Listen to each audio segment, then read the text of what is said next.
आज आप सुन लीजिए और मैं आपके मन के सवाल को भी क्लियर कर देती हूँ। मृत्यु के बाद कौन कहाँ तक साथ जाता है? आपके अंदर जरूर ये शंका उठ रहा होगा कि कौन कहाँ तक साथ जाता होगा। ध्यान से सुनिएगा। मानव शरीर जो है अनित्य है, अनादि सिद्ध निश्चित नियम यही है, जो आया है वो जाएगा ही। संसार में कोई भी परमानेंट नहीं होता। जिसने जन्म लिया, जिसको शरीर मिला, एक दिन ये शरीर अवश्य छूटेगा ही। संसार में चाह कर के भी कोई रह नहीं सकता। मानव शरीर अनित्य है। और उसके बाद मैं आपको बता दूं, आपकी पत्नी कहाँ तक साथ जाती है? जब किसी का निधन हो जाए, मृत्यु हो जाए, तो कहते हैं नारी गृह द्वारी। नारी जो होती है, आपकी जो पत्नी होती है, ये आपके साथ केवल पति के मृत्यु के बाद खूब रोती है, खूब चिल्लाती, तड़पती है। उसको वाकई में अत्यंत कष्ट होता है, लेकिन चाह करके भी दरवाजे से बाहर नहीं जा पाती। केवल द्वार से ही अंतिम विदाई करती है, द्वार से बाहर नहीं जा पाती। पत्नी का साथ द्वार तक।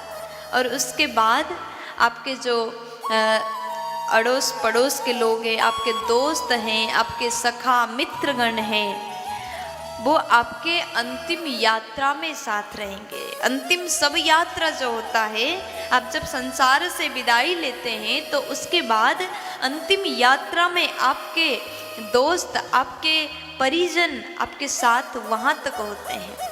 और बच्चे, पुत्र आदि आपको जब आग देते हैं, जब अग्नि दिया जाता है, केवल उस समय तक आपके बच्चे आपके साथ होते हैं।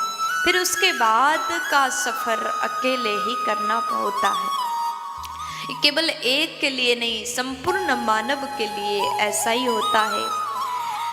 उसके बाद का जो सफ़र है, अकेले जाना पड़ता है। अकेले आए थे और अकेले ही जाना पड़ता है। इसलिए संसार में कोई किसी का नहीं होता।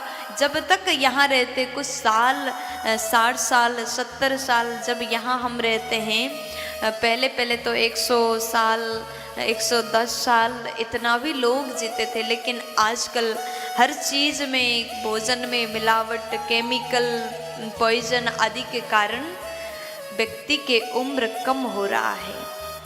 इसलिए जितने दिन तक यहाँ रहो, सब कुछ कमाओ, धन कमाओ, पैसा कमाओ, इज्जत कमाओ, साथ में भगवत नाम भी कमाओ, ताकि आपका कर्म अच्छा हो।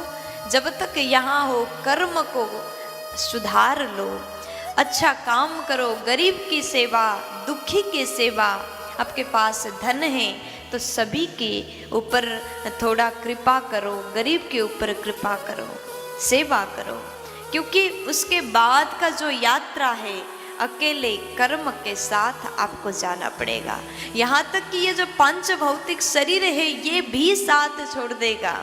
आप इस शरीर को जीवन भर सजा करके रखते, लेकिन जब आग लगा देते हैं तो उसके बाद ये शरीर भी मिट्टी बन जाता है, राख बन जाता है। फिर उसके बाद का यात्रा जीवात्मा को अपने कर्म के साथ करना पड़ता है। इसलिए कर्म को अच्छा बनाओ। अच्छा करोगे वही जाएगा, बुरा करोगे वही जाएगा।